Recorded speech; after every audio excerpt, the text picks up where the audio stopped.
这条泽泻汤呢，大家要注意泽泻和白术的比例。你看原文，对呀，5:2，白术才2两，泽泻5两。所以你用这条方的时候，白术15克，那你起码那个泽泻要用到30克，这2倍啊，2倍啊，甚至有些人是用到50克的，那就根据病人的水液的情况来决定啊。这个是泽泻汤证。27条是讲饮积成实的，是水饮在肺的，滋饮不得稀，停利大枣泻肺汤主之。滋饮不得稀，这条原文是讲滋饮在肺，偏重于影响到肺的，在这个膈上为主的。病人的主要症状就是不得稀，不得稀就是不能平卧啊，不得平卧，颗粒以稀不得卧，也就是第2条原文滋饮的主症。主症是喘息、咳嗽啊，颗粒以稀短气不得卧，咳嗽气喘，胸满吐痰，不得平卧。有这些症状的啊，我们呢可以考虑用停利大枣泻肺汤。在什么情况下考虑呢？这个病人如果是吐痰，出现痰特别多，而且又白又浊，叫做浊痰。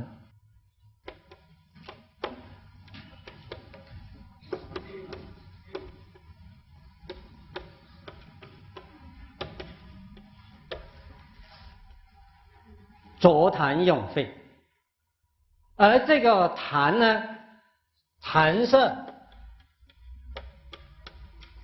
白的啊，又很浊的，也就是说比较浓的、浓稠的。那么这种呢是痰浊内盛，痰浊内盛。阻塞这个胸间呐，阻塞胸间，所以他肯定会有胸部胀满、气喘不得平卧，而且频频的吐出很多浊痰出来，甚至也有可能会有些人会产生一些胸痛的。那么他的病机呢，就是浊痰涌肺，症状呢就是痰白而浊，而且呢量多。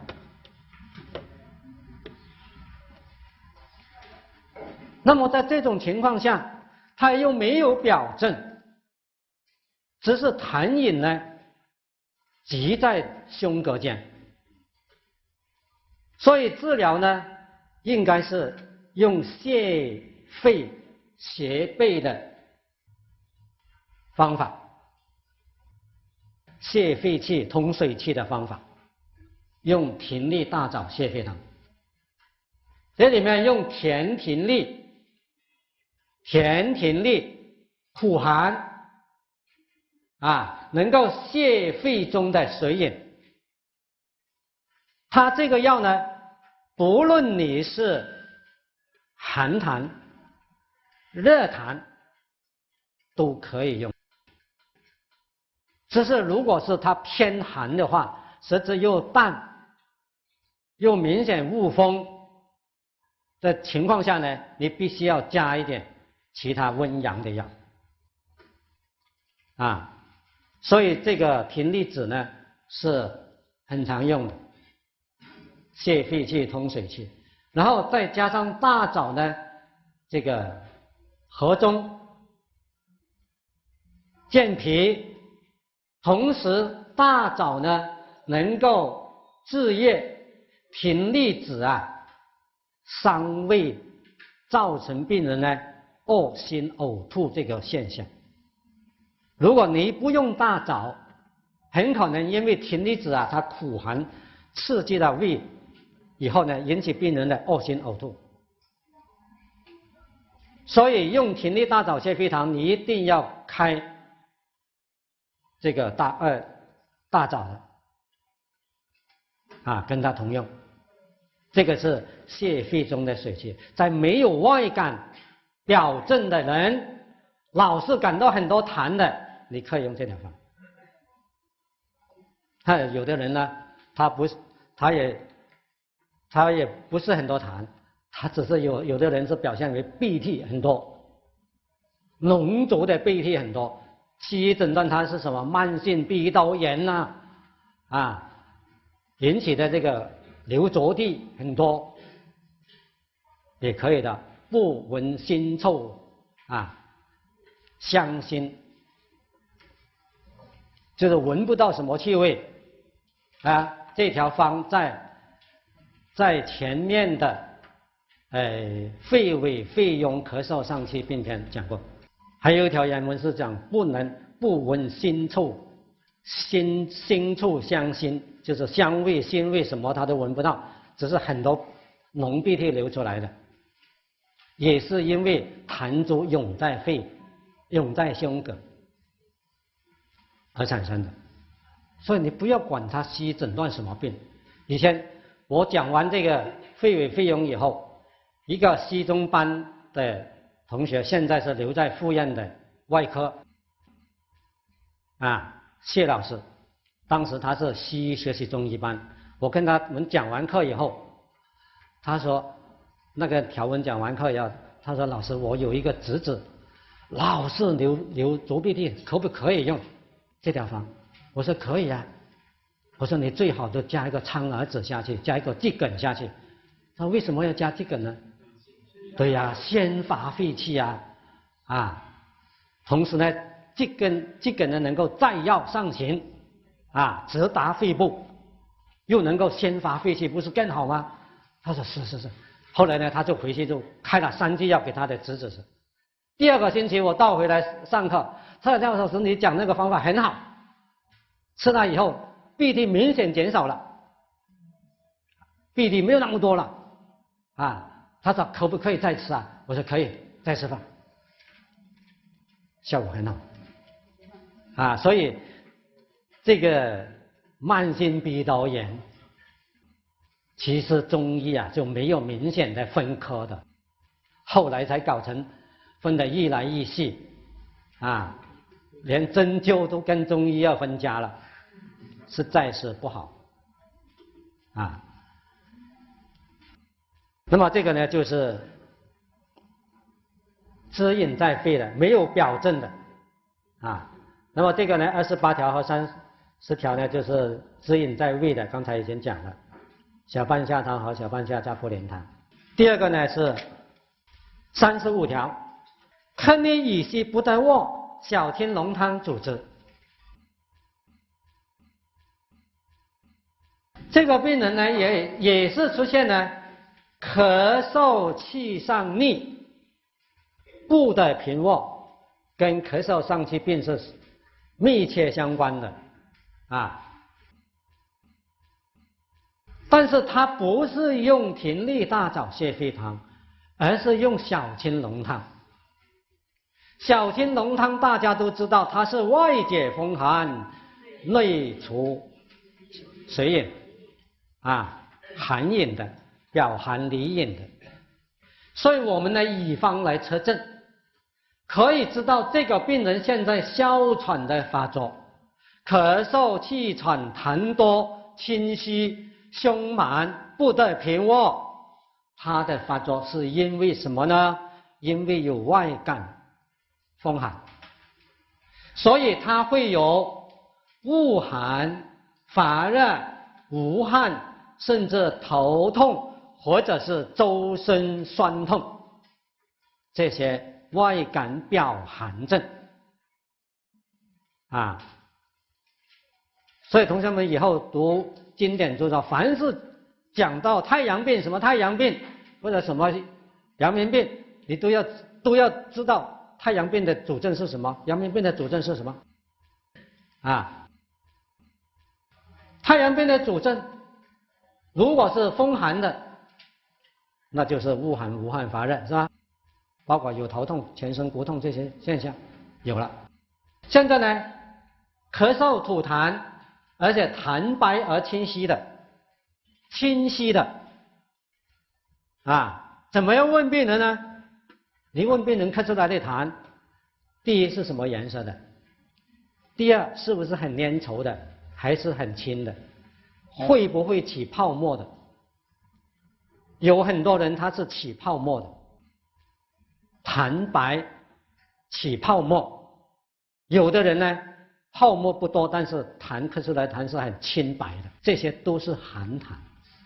你不要单听到病人说痰白，痰是什么颜色的？哎，痰是白色的，你也不问他是不是很粘稠的，容不容易咳出来？如果你不问，里面就有很多问题了啊。有的人是痰白而粘稠的，很难咳出来的，这说明什么问题呢？饮邪怎么样啊？化热了，所以它才会粘了，不容易出来啊，发热。所以叶皮加半夏汤，为什么这个咳到这个眼睛好像凸出来一样啊？就是因为它痰呢化热了，然后咳不出来，它是用力咳多了，就面红耳赤，眼睛都好像红了，要吐出来了，就是因为有热，所以才用叶皮加半夏汤。叶皮汤主要是用石膏为主嘛，是吧？啊，所以你这个小青龙汤就是表寒利饮。那么有的人呢，我上一次讲过，有的人哮喘发作，他不一定就有外感风寒症的，但是他一到天气冷的时候，一吹北风，哮喘就发作了，对季节的变化很敏感的啊。一吹北风了，那个病人当天晚上就稀稀呼呼了，唱歌了啊。所以这种情况呢，也是外寒呢引动这个内饮发作的，仍然可以用小青龙汤，纵使它没有恶寒没有发热都可以用，只要它咳痰是清晰的就可以用啊。所以这个也是一个是有表证的用小青龙汤，而没有表证的用平利大枣泻肺汤，是吧？第二个呢，就是这个痰饮偏重于胃的，以呕吐为主的那个就不讲了，刚才已经讲过了。第三种呢，就是痰饮呢稀中带实的，虚实夹杂的，就气虚的症状和痰饮内流的症状又很明显的，虚中有实，实中有虚的这种，人们24条。隔间之饮，其人喘满，心下痞坚，面色黧黑，其脉沉紧，得之数十日，宜吐下之不易，木黄芪汤主之。虚者即易，实者3日就复发。夫以不易者，以木黄芪气湿膏加茯苓芒硝汤主之。这一条呢，就是讲虚症和实症同时并见。病人出现咳嗽、气喘、咳逆、噫息、短气不得卧、咳喘胸满这些症状，肯定有的啦啊，咳喘胸满。而现在出现呢，心下痞满，就是胃脘部啊特别的胀满。凡是胃脘部胀满的人，我们都得考虑看看有没有脾胃虚弱的症状啊。而这里的心下痞坚呢，就是一个代表脾胃虚弱，不能运化水时造成食主气滞，它的机理跟苓桂猪肝汤的心下痞满一样啊。心下痞坚就是胃脘部很胀啊，胸部又胀又很多痰，不能平卧，出现梨黑色了，就是脸上呢变成暗黑色了。这个脸上咳嗽久咳的人，脸上出现暗黑色呢，有2种情况可以出现，一个是肾虚肾阳虚，本质水这个本质外露，它不能够收纳啊正气。第二个呢是水气太盛，因为黑色呢它是属水，现在水饮太盛了，阻碍了上焦中焦都有了，就影响到肺的先降出入，影响到心血的运行，是吧？它在隔间肯定会不单只影响到肺，还要影响到心，就造成了气血运行不畅了。水饮呢又积在外面，所以呢就会出现面色呢梨黑，是水湿外露的表现。指甲发干啊，气喘的很厉害，指甲呢变成暗黑色的，紫暗色的。西医来讲，它是氧气交换不好，是吧？二氧化碳积累太多，氧气不够引起的啊。第二呢，心功能不好啊，这个循环不好，才会产生这个紫暗色。那么在中医来看呢，它是一个阳气不足，水饮很盛，阳气不能够推动血液的运行，气血的运行，才会产生这个问题。所以关键就是阳气虚弱，水饮内盛啊。像这种情况呢，很多呢都是出现一些肺炎性心脏病的人多，它影响到心脏啊，就会出现这种情况。其脉沉紧，紧脉主什么？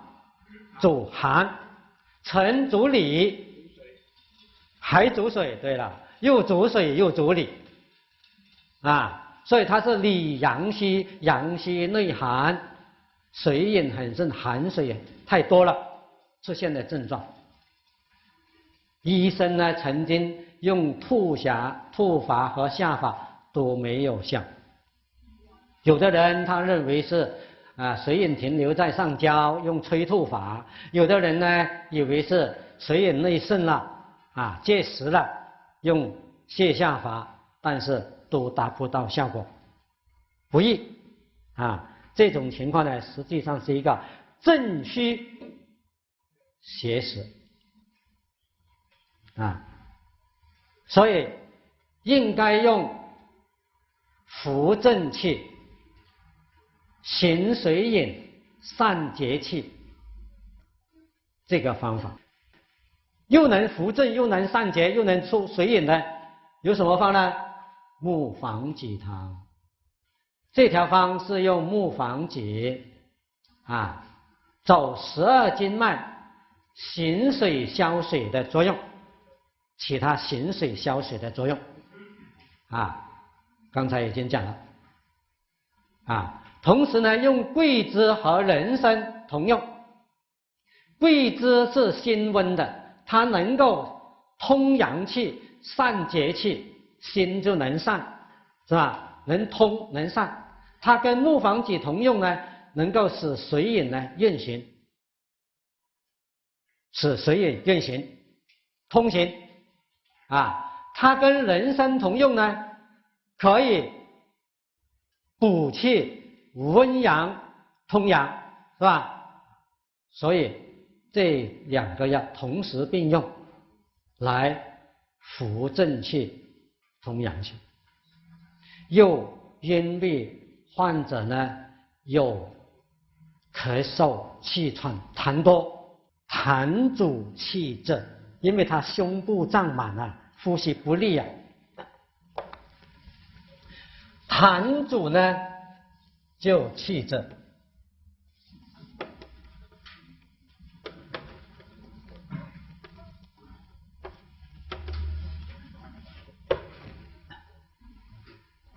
痰阻就气滞，所以痰阻气滞以后呢，它就会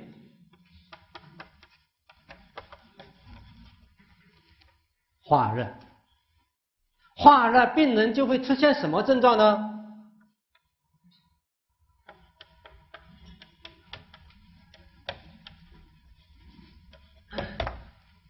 烦躁，整天不用睡觉，因为他很辛苦啊，阳气受到困抑，气机受到困抑啊，所以很烦躁。所以尤在经在《金匮要略新典》里面，他讲过，他说脾坚之处，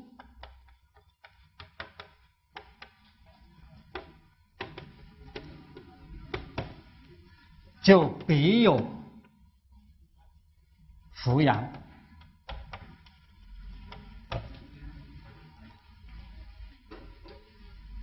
凡是气机阻滞的地方呢，阳气都会受到不同程度的困抑。